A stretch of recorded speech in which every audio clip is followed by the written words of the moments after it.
All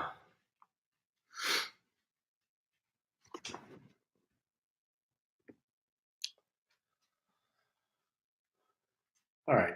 So before people start watching or jumping on, doesn't look like anybody's yet. We're going to be swapping out tires. So I've got Specialized Butchers on my bike right now. I am planning on installing the new Honda Domp in the back, and we are putting the Magic Mary up front. It's going to be a wet one over in North Bend, Tiger Mountain. So yeah, want to get the Butchers off and get the Marys on. So I have CushCore. So if you have questions on what that process is like, just let me know. But yeah, we're gonna probably be here for a while. Hopefully not too long. I've done CushCore a couple times, so hopefully I've got it down enough to where it doesn't take a whole lot of time. If you have questions or anything, just talk shop with me. If you want to talk tires, talk my bike setup, just let me know. I don't know if you can see what's on the bike and stuff right now, but yeah, so let's get going. Okay.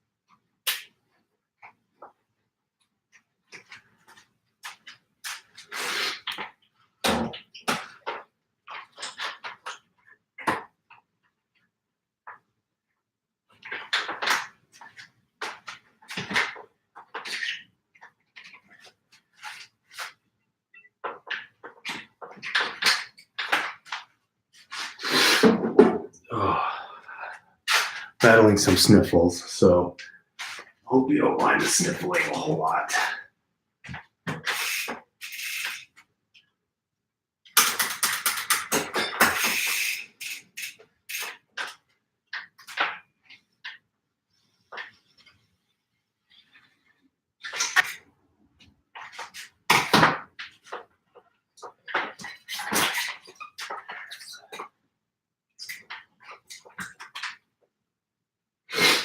Okay. So let's talk about the outgoing tire a little bit. So this is the Specialized Butcher Grid. This is in the 29 by 2.6 size and width. Now, I ran this at 20 PSI most of the time, and this was running at about 60, probably right about 60 millimeters. 61 at the widest part of the tread. So doesn't reach the 2.6 advertised. Maybe if you ran it about 25, 26, you get a little bit closer, but so running at 20 PSI or lower, you're not going to get to that number. Yes, I do. It's very weird. You don't want to talk, but you have to, because then it becomes boring. But you kind of got to look at it as you're filming, or you're just crazy, but I don't mind.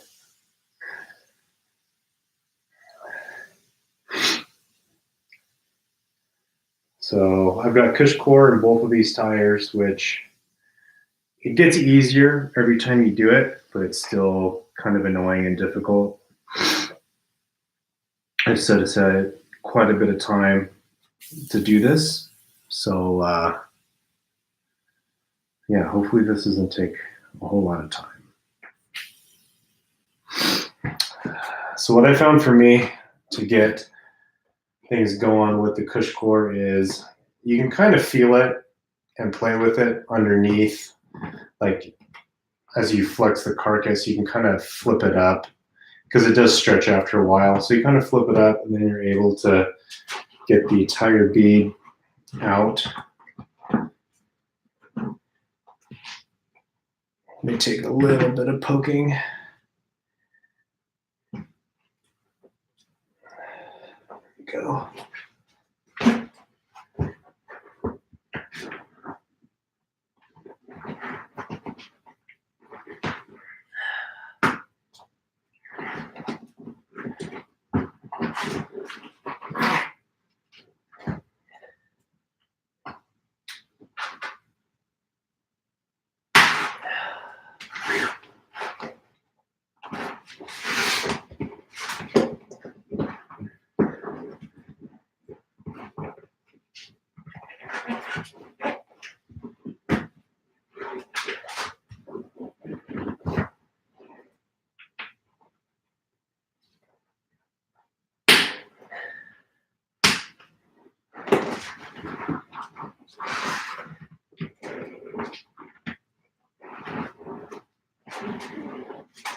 And struggles begin.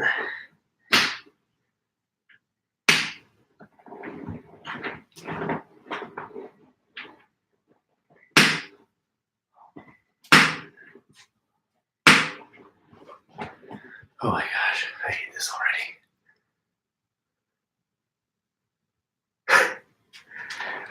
I would agree that I was Idaho's first friend, but little does he know that he was not my first friend. Just kidding. No, I would say that's a pretty agreeable statement. I mean, obviously we probably both hung out with kids, in kindergarten and preschool, but probably our first real true best friends were Idaho and me. So we go way back. It was a forced friendship. It was a parent set up friendship for sure. But it seems to work out good in the end. We've made it to each other's weddings, been inside the weddings, so if you gotta fight, I would win for sure. For sure. I have Idaho by a good 40 pounds at least.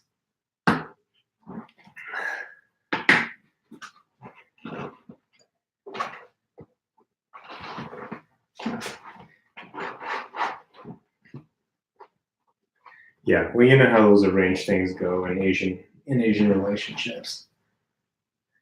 I'm not even gonna pretend for a second like that's not a thing.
Oh, that's a hard one. I don't know. I'll probably give that to James. I'll give that to him if he wants it. I don't pretend to be a huge traditional Korean Japanese person. So if he wants that title, I'll give it to him. I think he makes more Korean food than I do.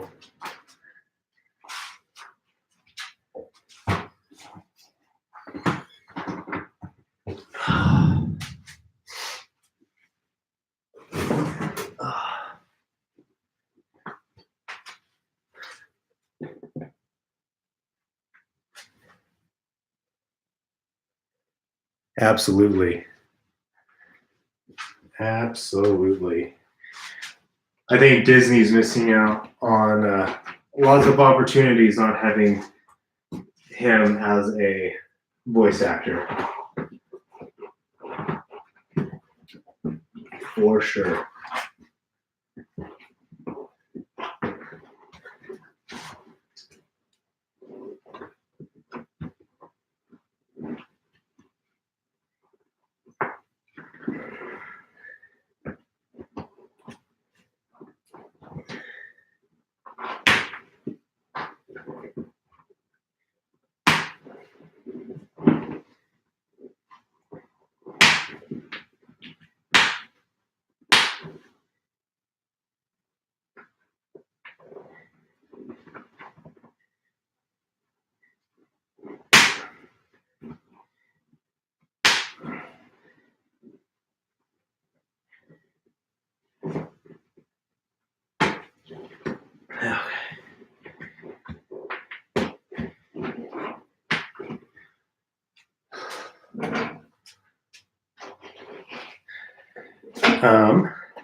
I don't know what kind of prize you want.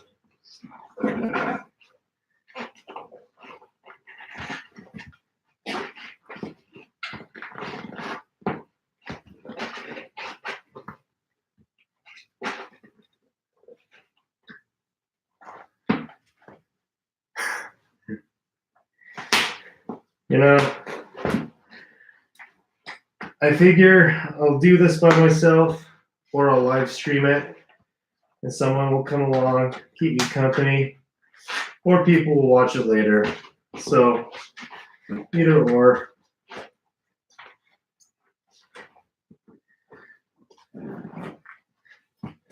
It don't matter to me.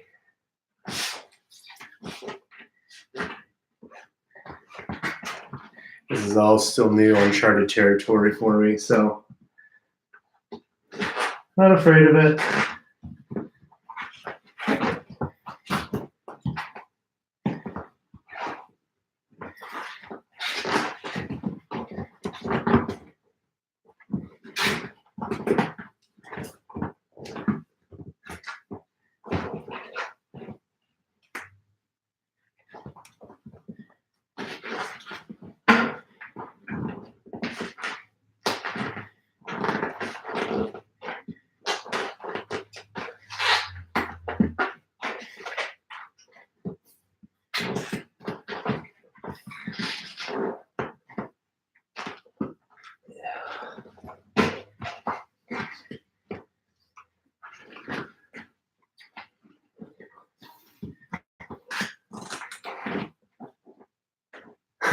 I don't know if I want my friends to come watch.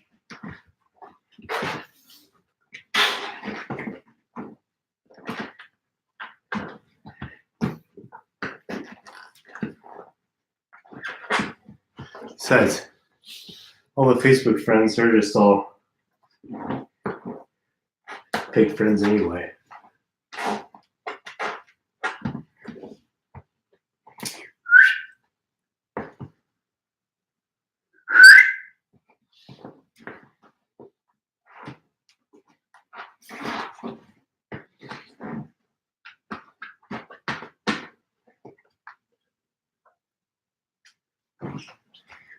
Hey!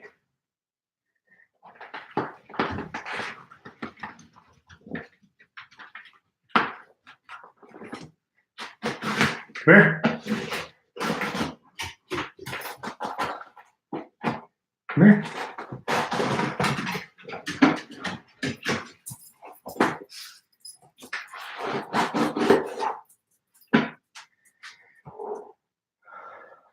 I don't know how.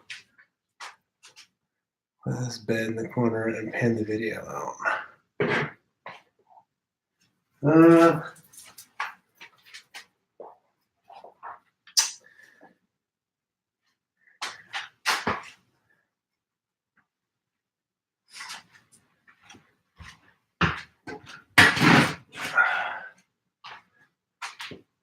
Here's a basket, not a bed.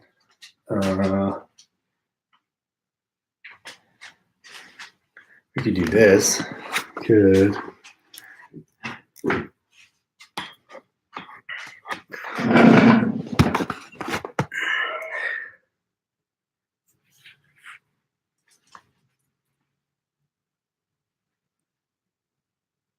Who dat? Is that you or another dog?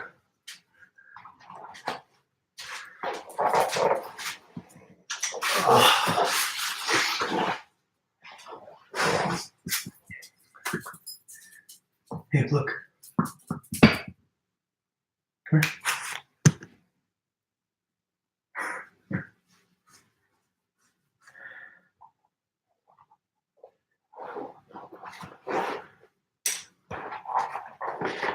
Can you speak?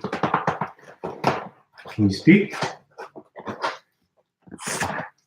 Uh-oh, what did you do?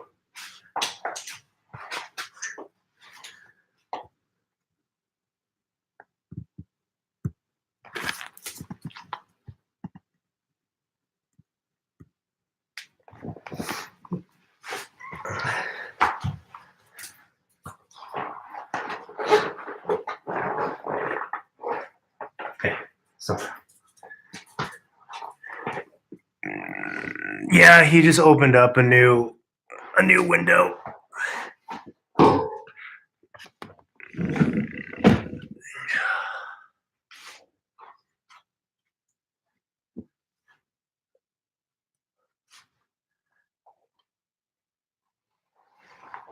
Who dat?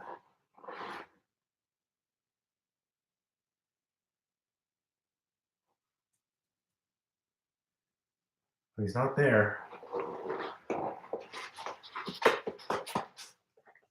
Thank you. He was a pretty cute dog. At least I think so.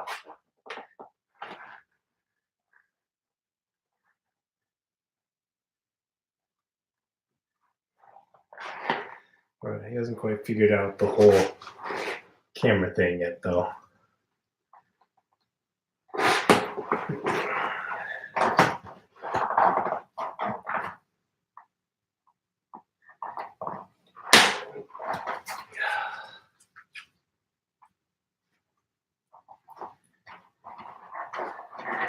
If only this thing had audio.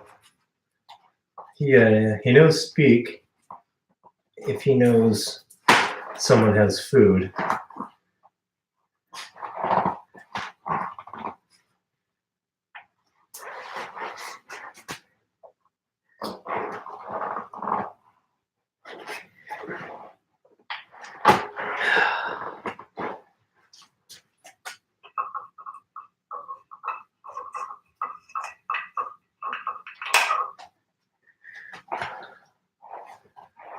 Hey, Buddha.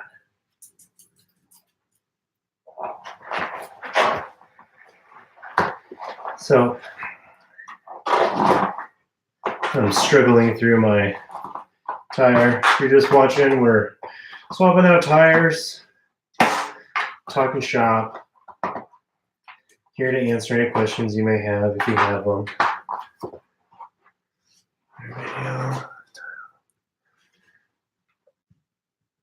Well, that would be a bold-faced lie, but or not.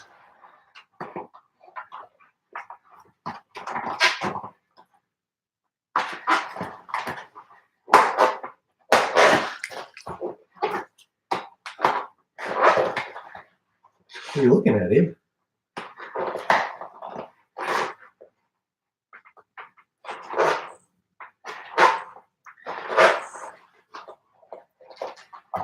Abe is a pure Boston Terrier. I've had him since he was 2 years old. We adopted him from someone, and he's about 10 years old now. He's been a great dog. So if you've never had a Boston Terrier or been around one, they are absolutely great dogs.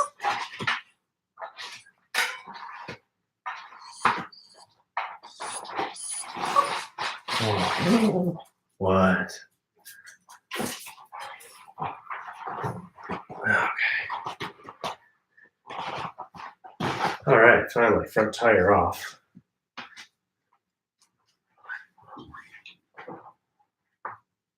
I'll get that away from you.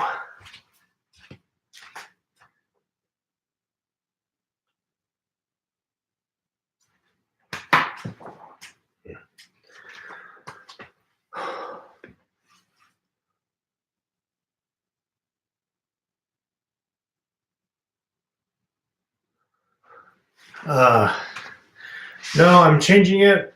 I'm going to a Magic Mary. Magic Mary is probably my favorite front tire to date. I don't know. There's been some good ones lately, but I am going to be in a wetter race, and the Mary is kind of like an intermediate spike, and I don't know. I just have more confidence if I do that. The Butchers were okay, and there is plenty of good life on them as well, but mostly is I just want to swap it out just because. What do you see in there, huh? There's nothing in there.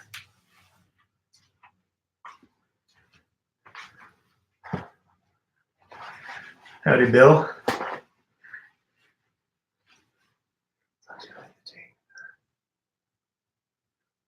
Oh, I'm putting the Hans on. I don't know if that's what you're alluding to. I've got the new Hans. I'll kind of show it to you here in a second, but we're working on the front right now and the Mary.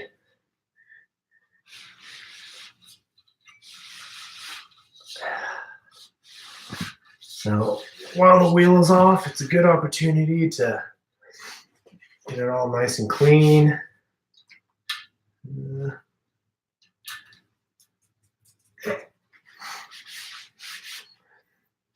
Tape looks okay still. So I make a point when I change out my tires that I get the rim nice and dry, get the inner wall nice and dry. Some grime can build up in there, so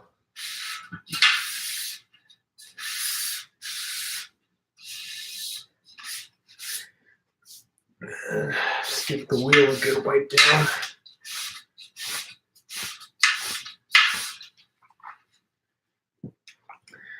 Okay, so for the front tire, we are doing the Magic Mary.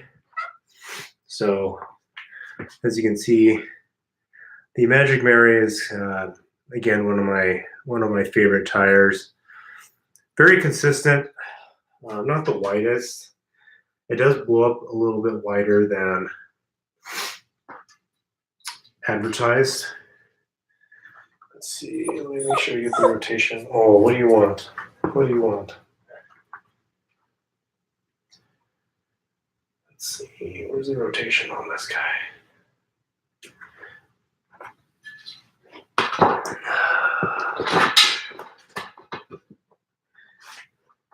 Then if you're an OCD freak, you can match up the labels with the tire and the rim.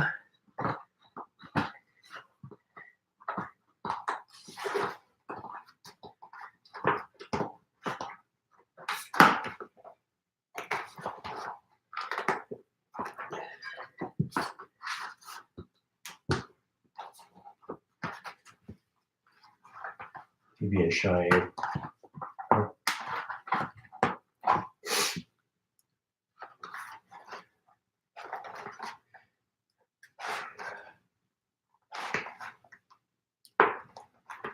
See you, Seth. Yeah, Mary is directional. And I always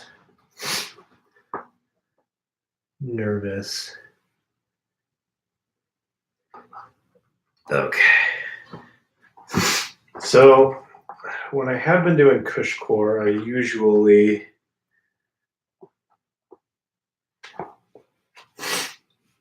seat it first, but I think I am going to live dangerously here and not seat.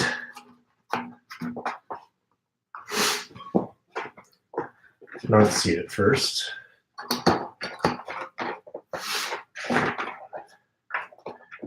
Just for time savings.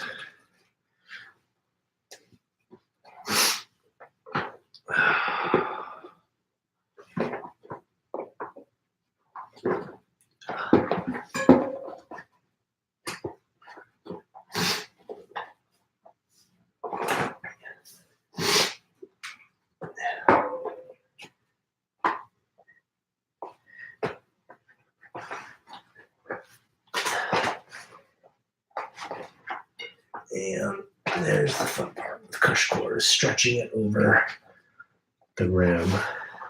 Now, actually, maybe I will.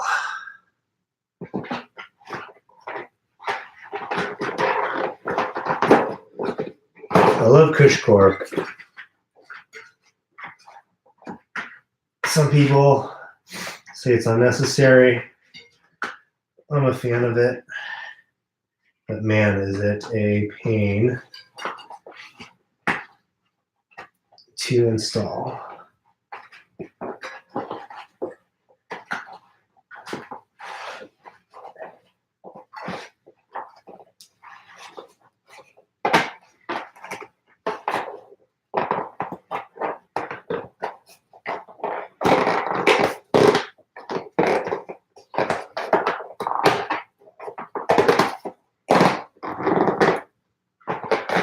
Once it does stretch out, though, it does become a little bit easier to get over the rim. Actually, this is going on quite a bit better.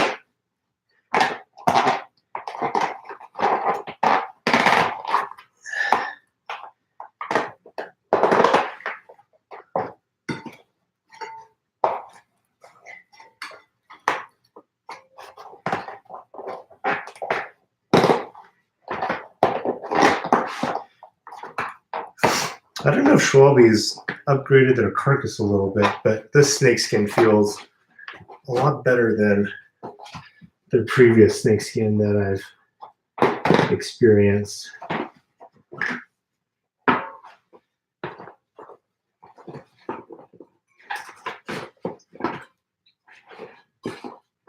Oh man, just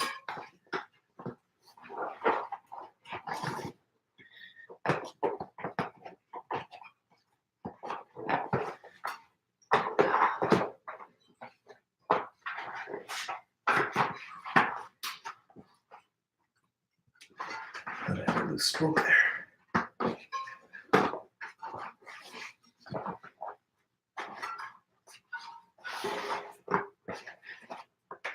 So the Mary is going to be about 100 grams lighter than the outgoing Butcher Grid that it's replacing up front, which honestly I don't really feel the weight a whole lot once you start riding it with Cushcore, but I guess knowing is half the thing. So, all right, maximum effort.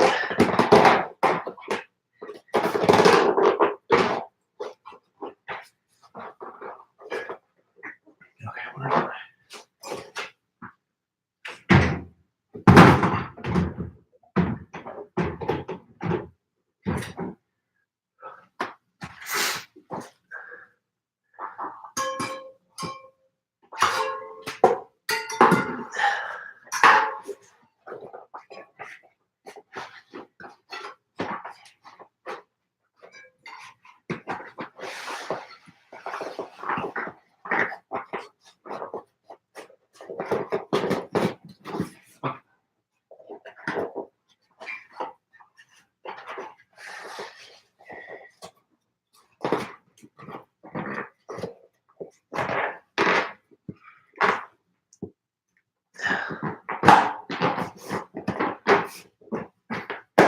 Okay, there we go.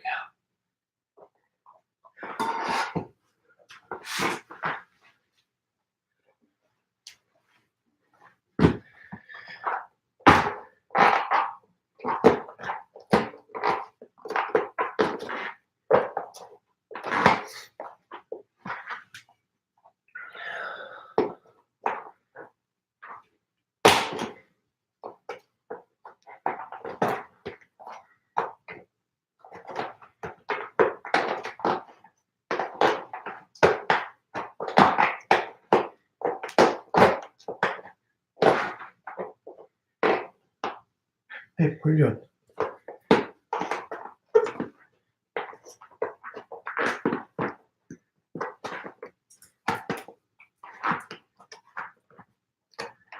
Howdy. How's your day going? Night.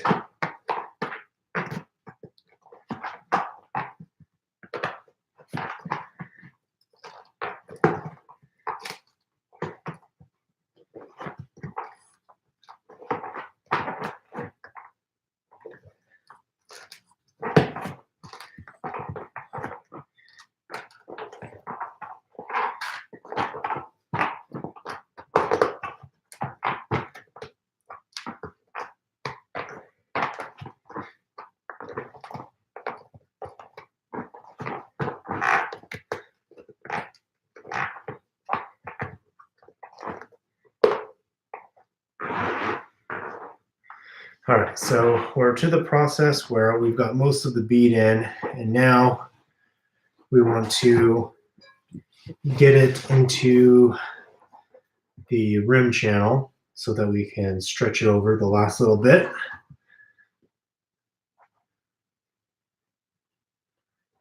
So what we do is we just kind of flip it up a little bit more and just push that thing in there.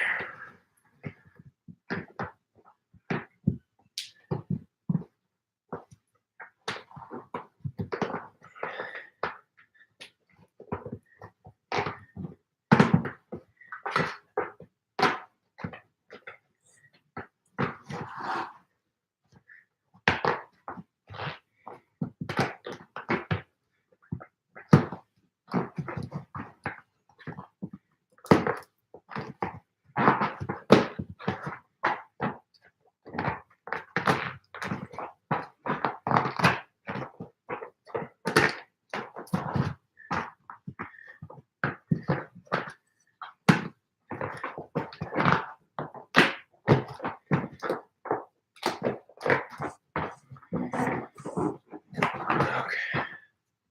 So now we will start locking this in.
And that one broke.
Okay.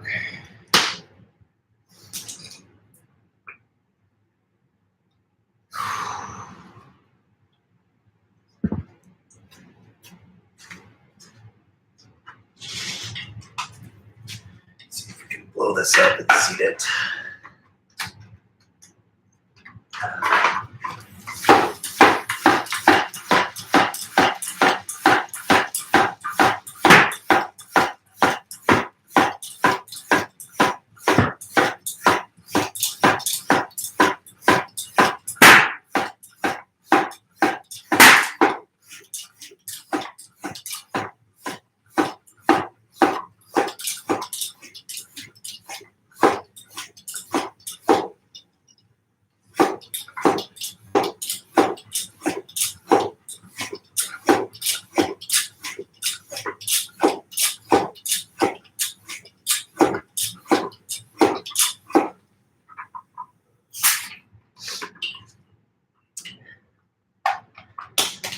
All right, so we got the Mary on.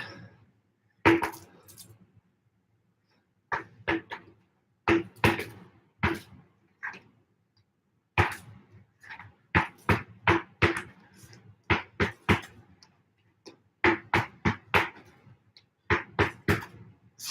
don't have sealant in it yet, but I put mine in through the valve, so I'll probably do that later. I just wanted to get this mounted and good to go. So I usually give it a good day, day and a half, stretching out at about 40, 45 PSI. Gets the bead nice and locked in there. Also just kind of stretches the carcass out a tad. But right now at its widest point, let's see.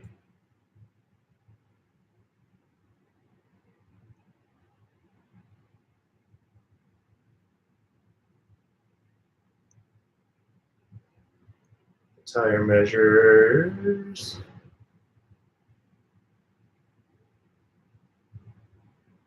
At about just under 60 millimeters. So it's a little bit narrower than that 2.6 butcher grid. So I imagine this will probably stretch out a couple millimeters. Nice square profile on that guy. I have a 30 millimeter inner diameter rim. So something rattling around in there. I'm not too sure what that is, but it's not going to impact anything right now. So I'll set that aside and we'll get to the rear. Before we do that, since we've just been watching me suffer through 30 minutes of tire install, we'll show you the new Hans. I just use stands. Right now, I heard orange seals or orange or whatever the orange stuff is pretty good, but I haven't tried it yet. I've got stands to go through. So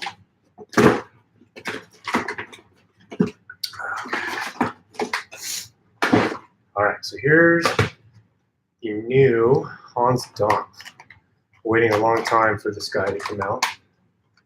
I've got an old one to kind of do it side by side.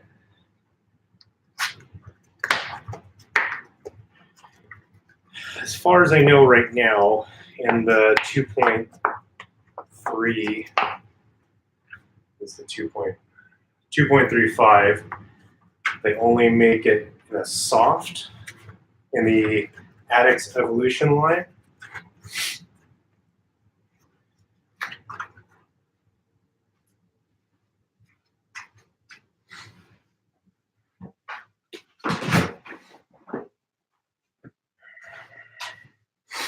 So here are the two Hans Dampf tires. I don't know if the lighting is very good, but quite a bit different in tread design. The sidewalls, lugs on the old Hans were kind of pretty just square and blocky and kind of pointed straight up. The new Hans has definitely better angled reinforced side lugs. You can kind of see how those kind of just shoot straight up, and these are more angular. One of the reasons I didn't like the old Hans is like after one good hard day, I shear these things off pretty easily.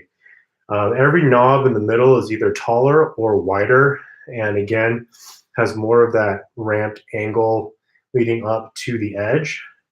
There's really no ramped knobs on this tire, but the knob base is definitely wider than the top. So it's definitely, they reinforced the point where the knob starts from the carcass. So I knew the old Hans blew up pretty big once mounted, so we'll measure that once we get it on the bike. But I'm excited to try it. So it will get that going.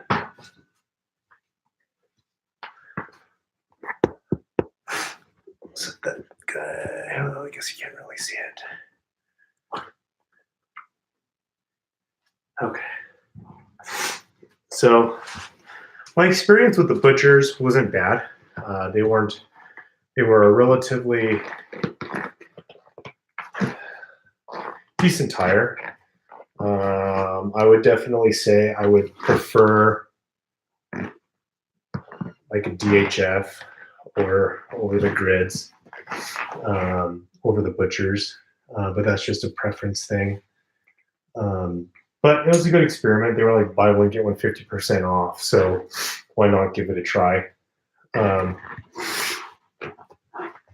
were definitely slow, especially if you put one on in the back.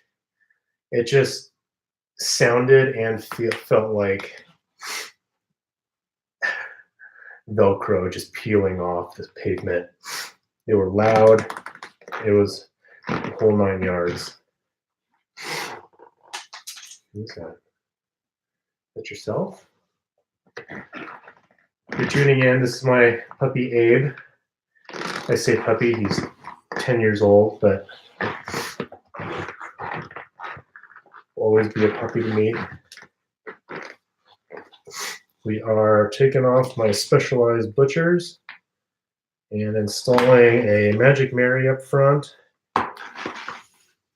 and the brand new Hans Domp out back.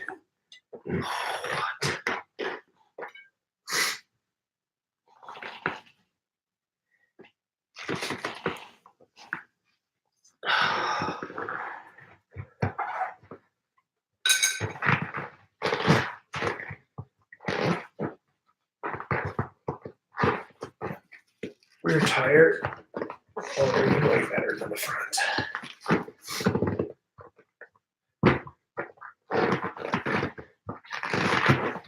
So the reason why we're doing this is I have a race this coming weekend. The forecast is nothing but rain, and I've had pretty good luck with the Mary in wet weather conditions. So rather than just going with the Butchers, which I have not experienced in the rain, I'm going with what I know. So that is that.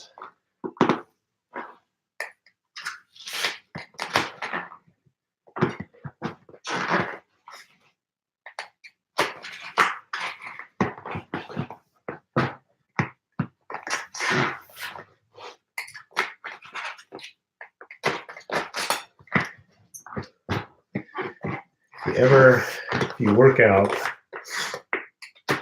and you need a substitute for a forearm day, install CushCore.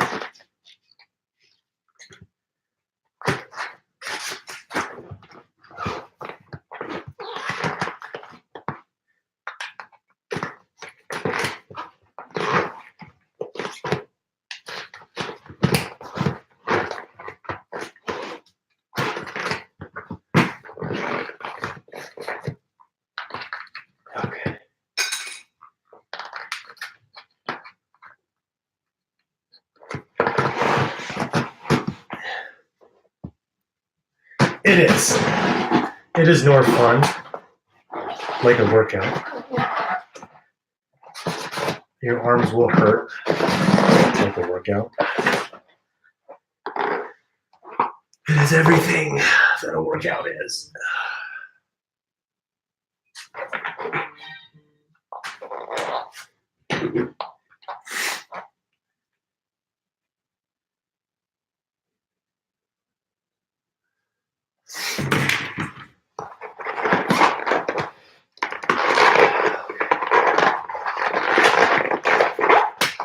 Oh, lovely. My front tire didn't have a lot of stands in it, and I was thinking the rear tire would be the same. Definitely not, and I just splashed a lot on me.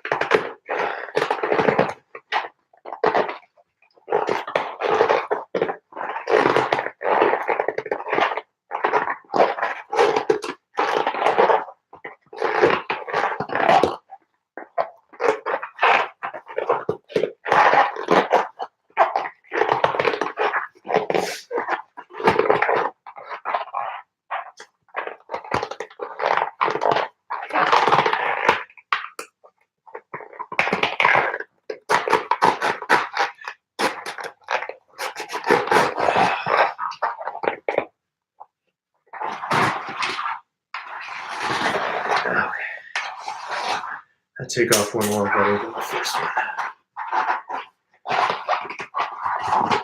So I definitely think the snakeskin casing, at least on the newer Schwalbe tires, is a little bit more robust than the grid. Okay, get away from that.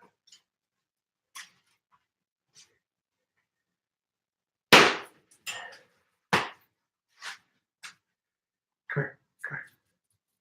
Good boy.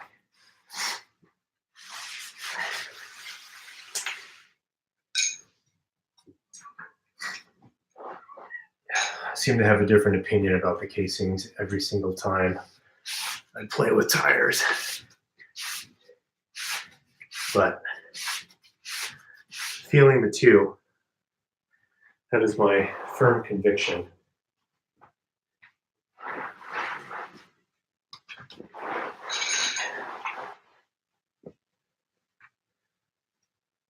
Okay. So actually, I may leave Cushcore on, methinks. I'm going to try that, actually.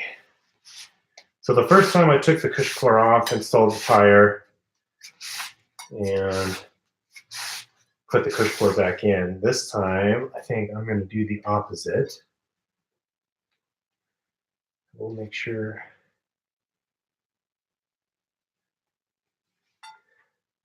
got misaligned quite a bit.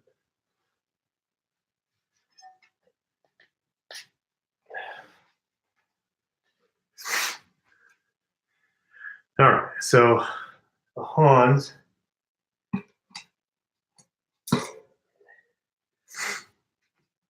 I'm pretty sure, at least the last one is, and as someone commented, is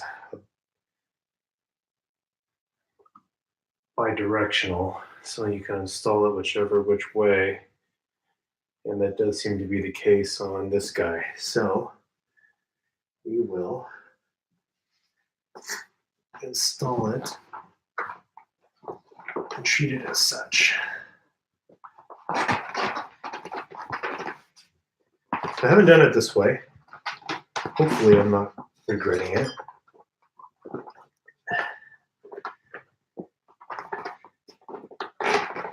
We shall see.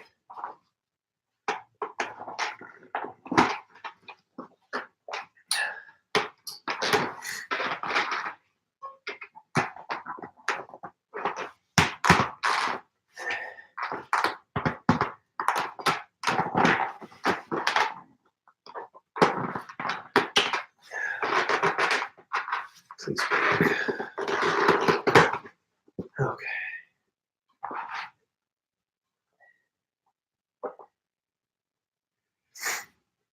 So the best method I found for me is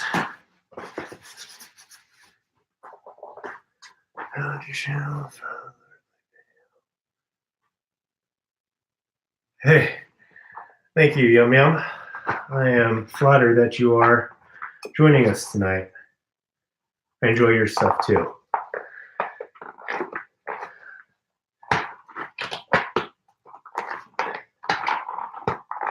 So we have somewhat of a other Bike YouTube channel celebrity on with us tonight.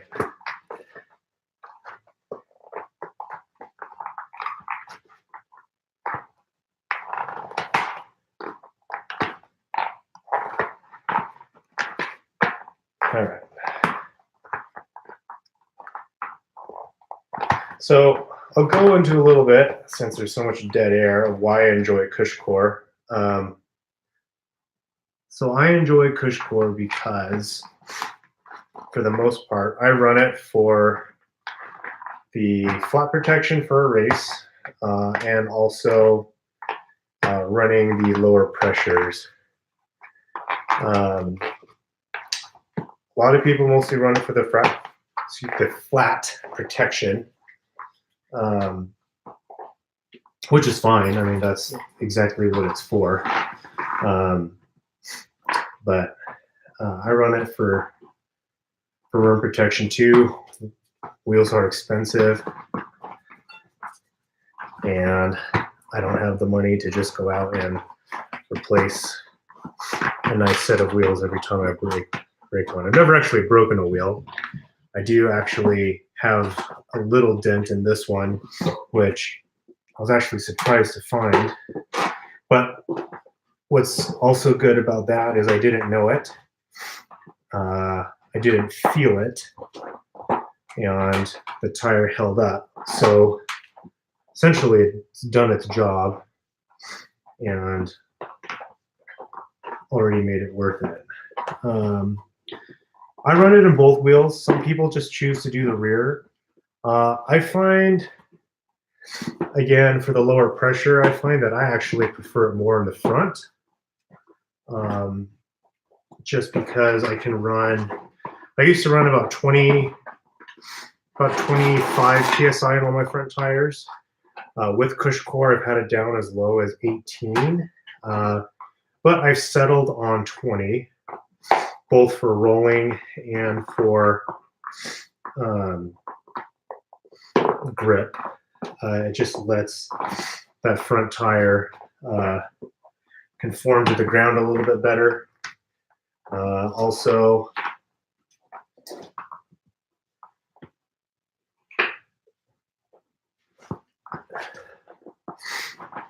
one second here.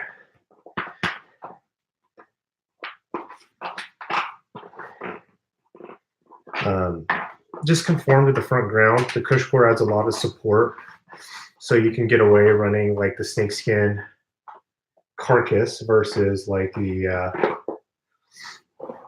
super gravity, which are quite a bit heavier.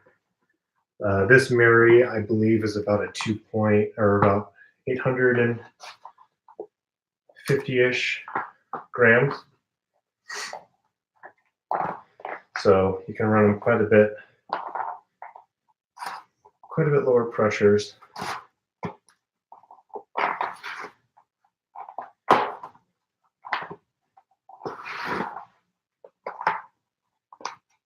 And get that grip. So I like to have them in both. Honestly, when you start riding it, you just kind of forget you have it.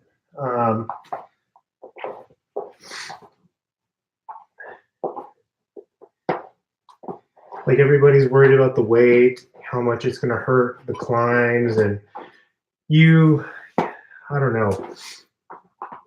I think when you are going from a dead standstill, you may feel it, but otherwise, I don't know that you notice at all. I mean, maybe accelerating out of a corner if you're coming to a near stop. Okay, so this isn't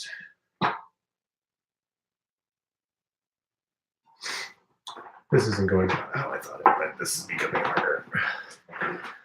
So you can say maybe you give more of an effort because you know you have Cush Core, and so you placebo and say, oh, it's not that much harder. But in all honesty, like if I would challenge anyone that hasn't tried Cush Core to try it back to back.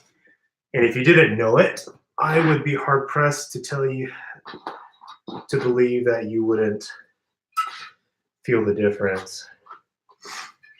At this point, I forgot about it. I've adapted to having it. I've set previous climbing PRs with Cush Core. So again, I think for the most part, having it in is mostly a benefit. It isn't going to really hurt you a whole lot.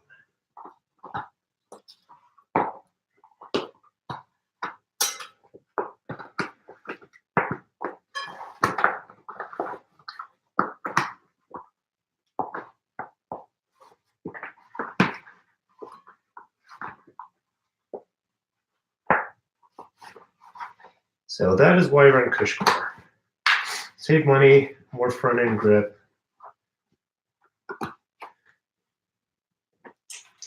Flat protection, rim protection.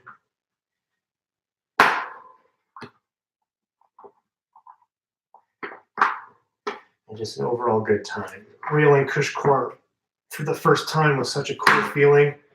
It's just you don't worry about anything. So also compare this to like a Huck Norris.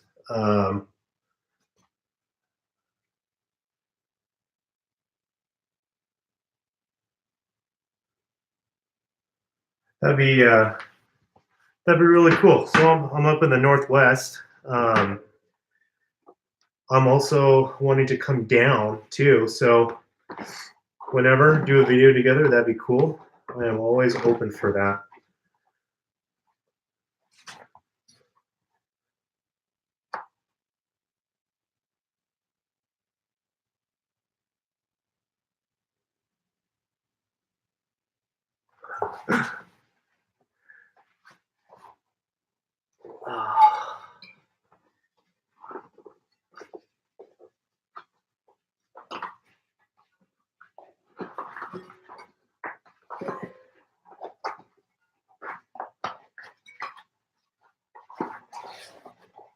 Okay.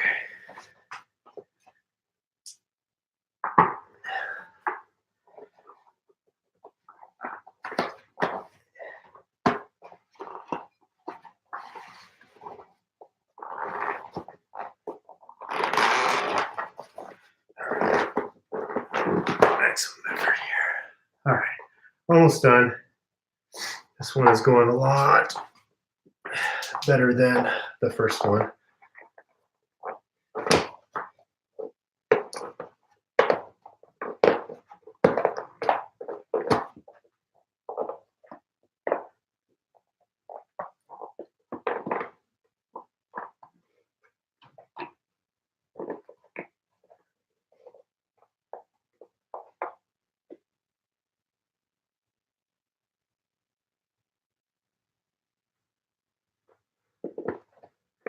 Yeah, you know, when I started this channel, I had no idea what to expect. I don't know if I really had any real expectations.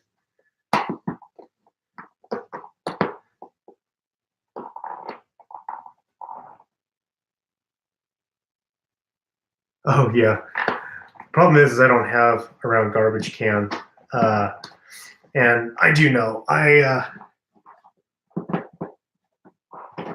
tend to be stubborn in that regard, but it isn't too bad once you already get it stretched out. But we've almost got it here.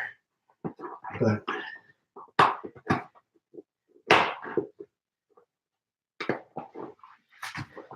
and we'll see how this thing blows up. Take some measurements, and I'll have a summer summer recap to do here soon. Haven't been able to do as many bike videos as I wanted to. Life just kind of gets in the way, but I post what I can. I love bikes. I love talking about bikes. I love talking with people about bikes. So it all just kind of goes together. So, all right, let's get the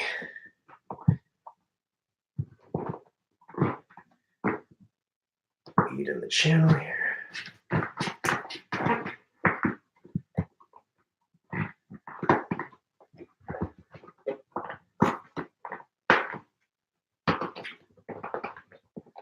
Do you have Cush Core crushing, Dad?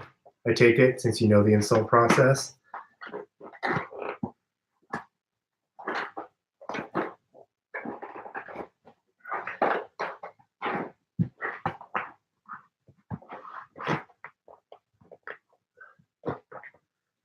Yeah, that's what I'm doing right now. Since I've had the Cush Core for a while, this is my third set of tires with it. It stretches out quite a bit. So pushing it into the channel isn't near as hard as it was the absolute very first time.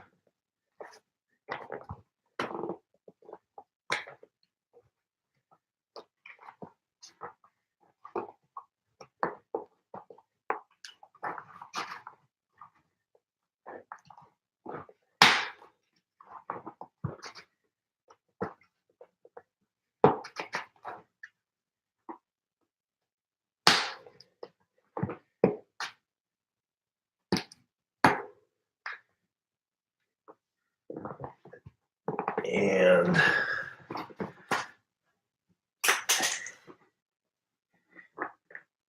okay, on. What is it? Hour and 2 minutes since we started this. I don't know if that's a record time, but about 30 minutes per tire is what it took me the last time I did it. So that's about on par. So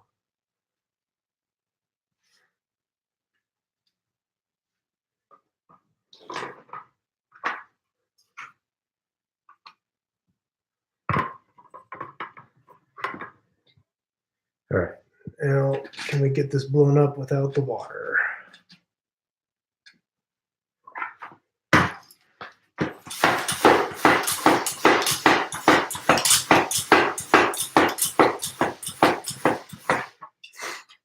Not at the moment.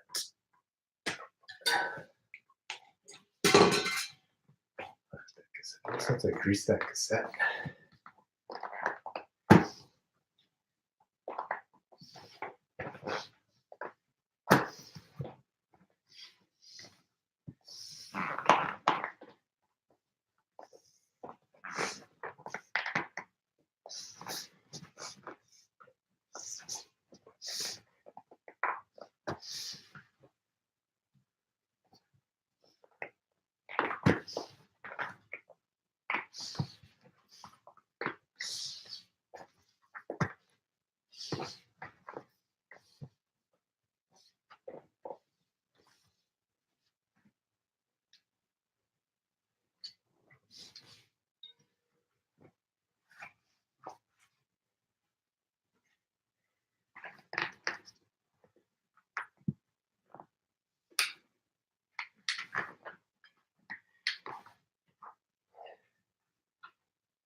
Just barely.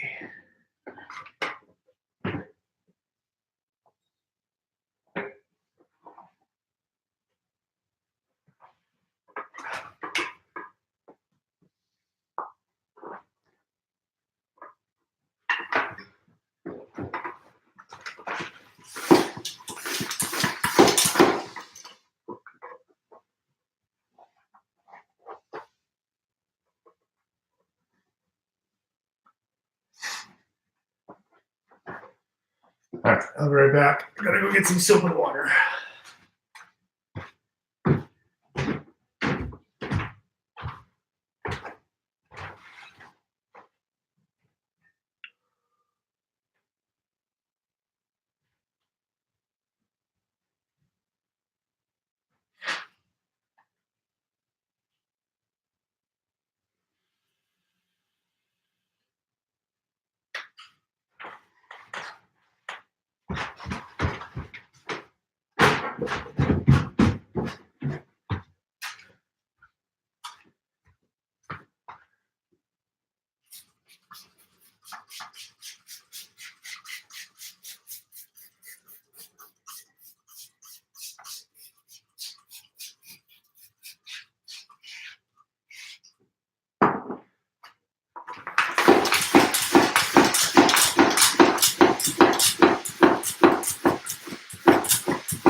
Doing Kush Core, the soap and water makes a huge difference if you need it.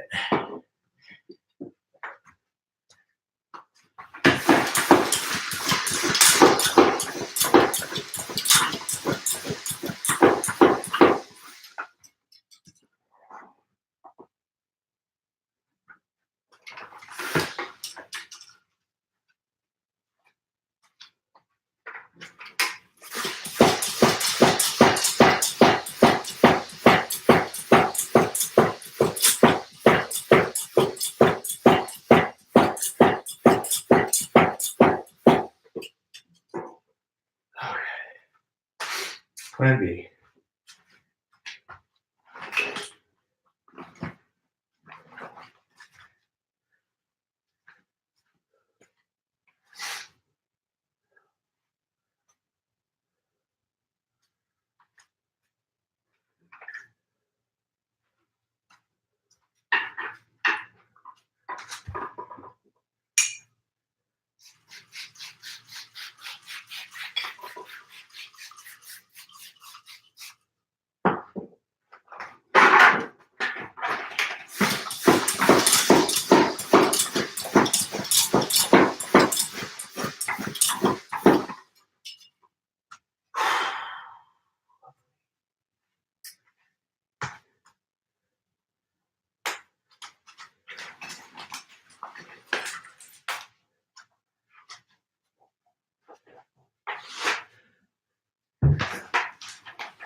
It's gonna get loud for a second.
So I took a bigger whack over here on my rim. That's kind of what's preventing this from seating easily. Trying to see if I can pull this over onto the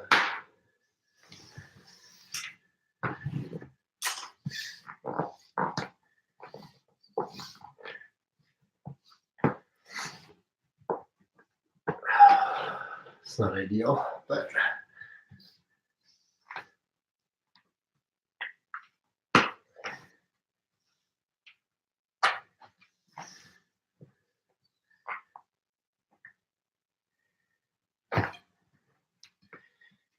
I don't know what that came from.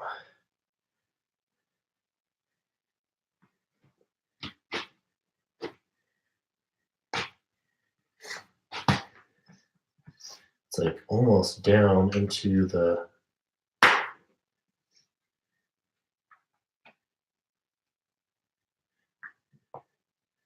actual rim bed where the channel is.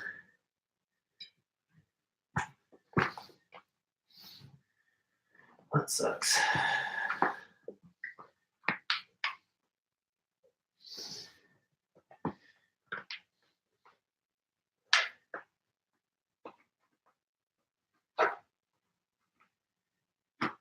So I'm going to try and pull it over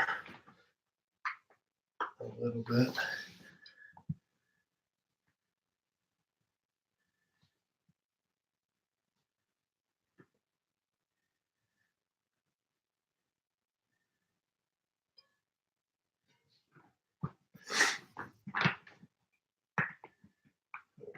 It's kind of hard with a wet tire.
Oh, well, that's something I'm going to have to figure out. So was not prepared for that at all, which is a bummer. So I'll get this thing inflated. I'll do just a mini follow-up video on the Hans Donk all blown up. And yeah, disappointing, but thanks for everybody that joined. It was cool to see the chat busy and see you guys have some questions. So again, sorry, that's kind of a bummer, but we'll get it sorted. We'll get it mounted, and I'll get you that information later. So yeah, I will talk to you guys later.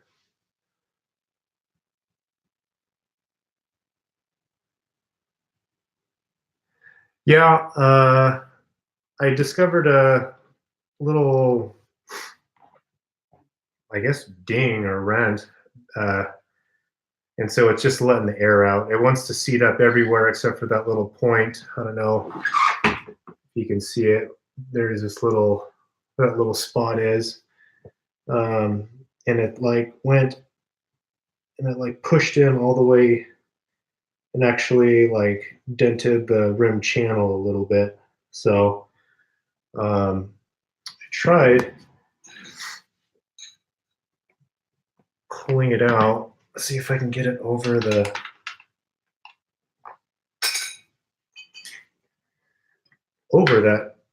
dent. You know, you can kind of semi-set part of the bead.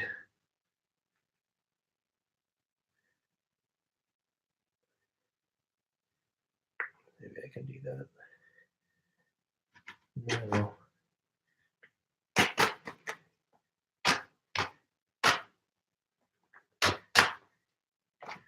With it being wet.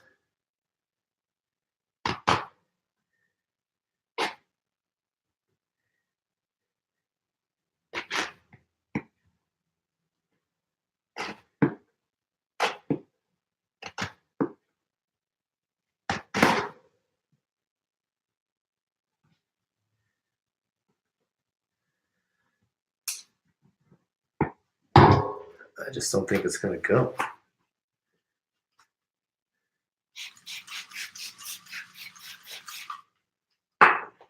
Give it a couple more tries.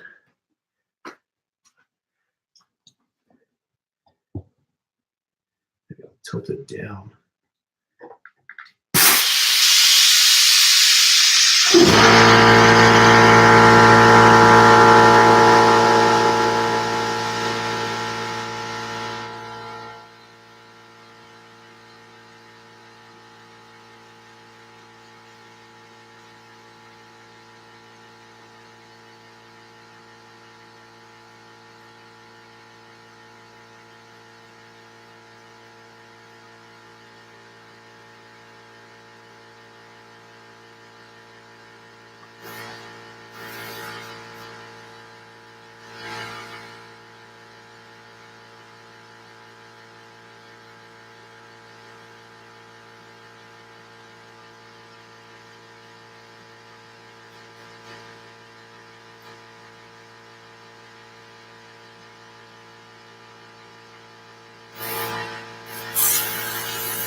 Yep, it wants to hook up everywhere but that one spot. So that sucks. I'll have to get something figured out. I can try, I don't know, maybe hammering that in a little bit, but it's almost like in the rim bed.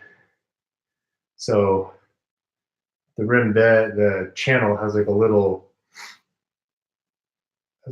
U in it, so it's not allowing it to hook up and seat up. And for some reason, I can't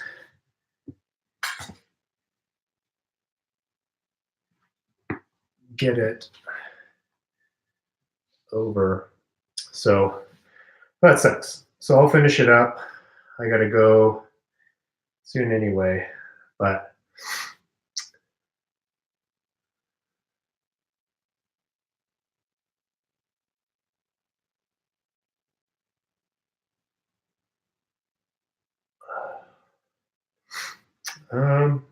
I can try removing the valve core really quick just to see if it gets enough air in there.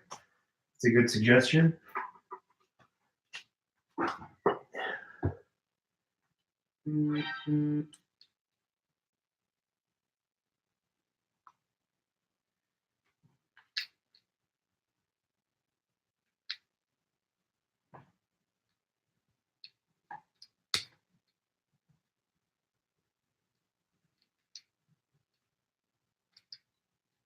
All right.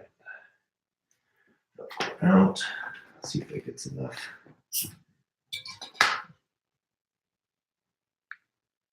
Well,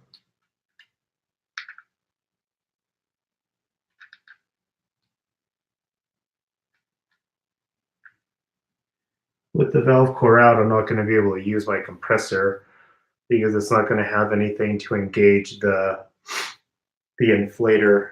I can try hand pumping it and see if by some miracle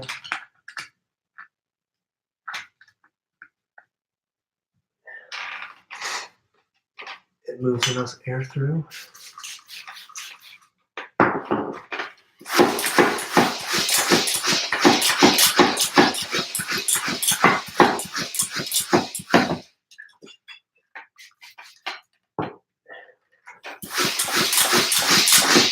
Yeah, it's definitely moving more air through, but it's not quite enough. I'm going to either have to bang on the rim a little bit or wait till everything dries to see if I can flip one bead just over that one spot. Everything's so wet and slippery right now, so yeah, that kind of sucks. So again, I'll put a little mini video about the Hans, widths, things like that. I'll get that to you guys. I was excited to try and see if we could get that going. I'm wondering if I can maybe just squish it down on that part.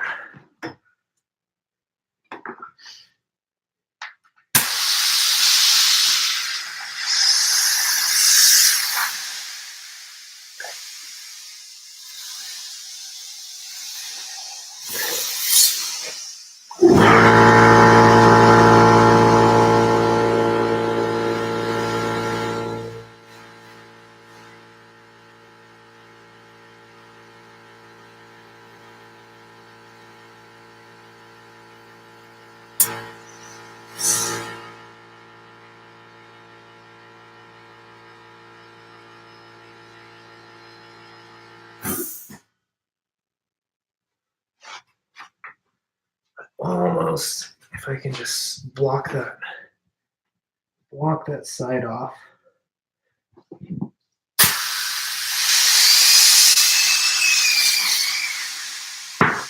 Oh.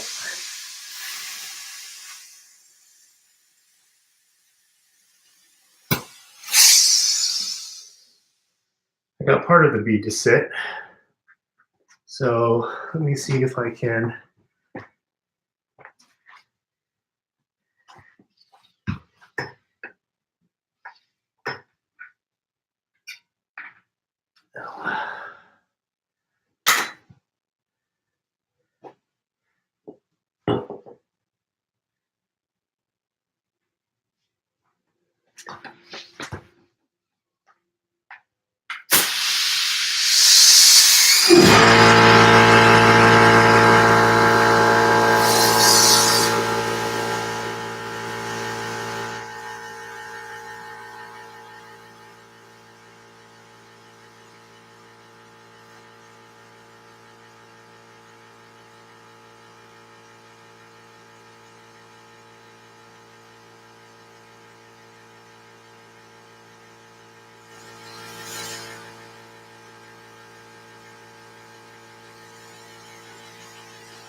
I think we almost got it.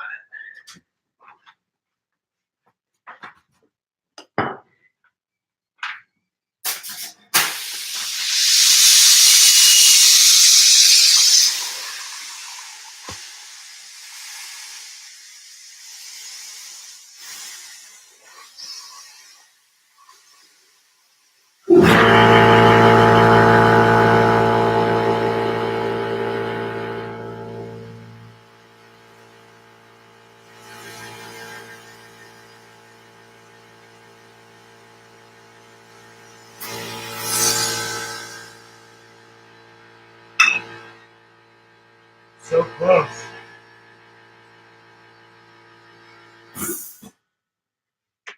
Oh man, it's so close. How's my seating position on there?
Is that entertaining enough for you? Oh man. Oh man.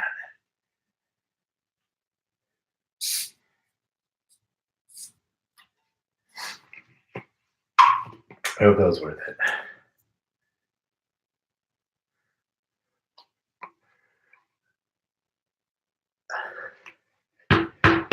Okay, I need to get off the floor. Okay. What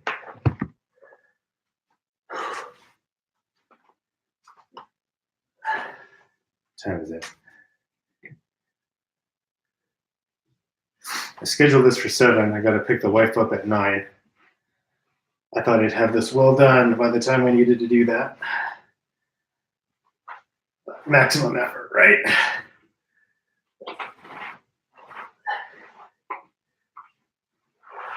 Okay, so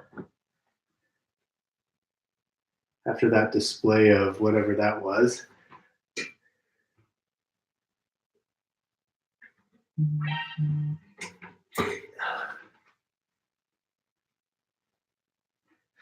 all right, so mounted. I'm not going to check what pressure it is. It's, I don't know if you guys can see the, where, here's the problem spot. It is holding. It is quite a bit wet in there and it's not bubbling out, so that's a good sign. So I don't have my, well, I think I do. Okay.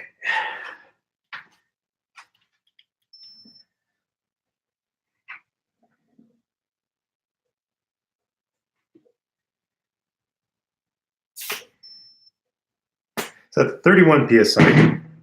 I used to run tires that high.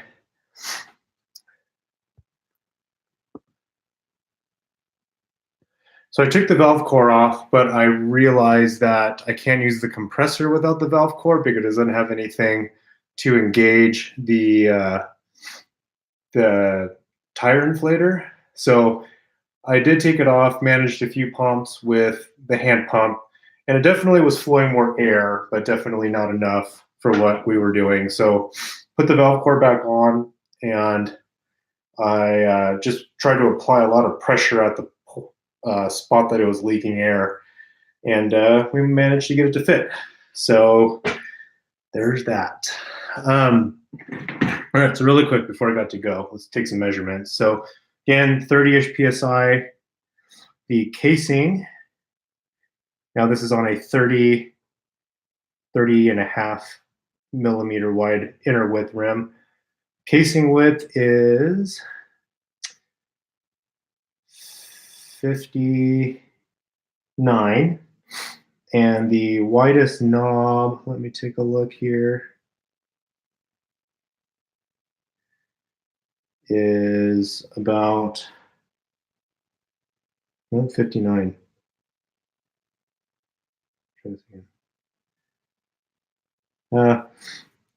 Yeah, the widest knob is the same. So right now I'm stretched 59, 59. So I believe, let's do quick math here really quick. 59. So 2.32. So it actually measures up almost as advertised. 2.35 is what Schwalbe rates it. The old Hans would, 2.35 version. The old Hans on this same rim, I think I got it to over like 61 or 62 millimeters. So it was very wide, lots of volume, profile. It does seem a little bit taller. I don't know if you can see that. A little bit more taller, more round. Not as much volume as the old Hans, which I honestly am excited for. I thought the old Hans ballooned up a little too much. So I've had a 2.35 knobby Nick before, and this is probably on par with, in terms of blowing up, in terms of volume and profile as a knobby Nick, but it just has a much more aggressive tread pattern. So that's that. So again, if you're just joining in, about 59 millimeters casing and at the widest knob. I'm going to let this stretch out a little bit. I still have to add sealant. I'll do that later tonight. So yeah, we struggled through that.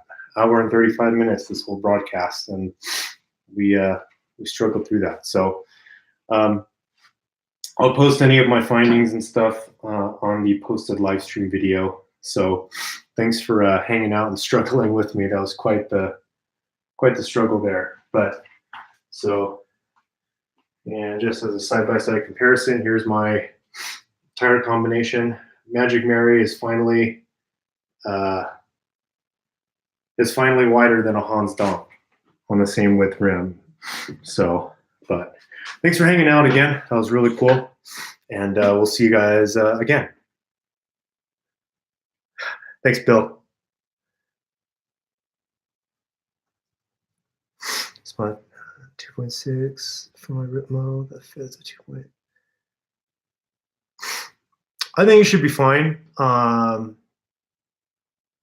Donk, I'm assuming, is going out front, so you should have quite a bit of fork clearance. Knobby Nick isn't as of a big, blocky, tready tire.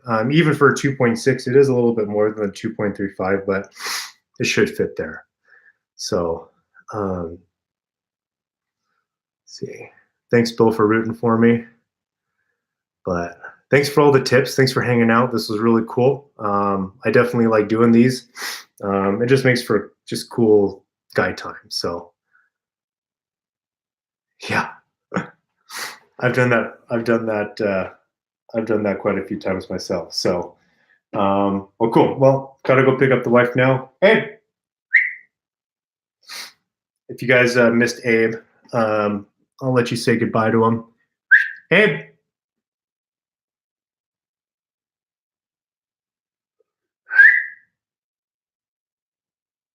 He was on earlier, in case you missed it. Hey.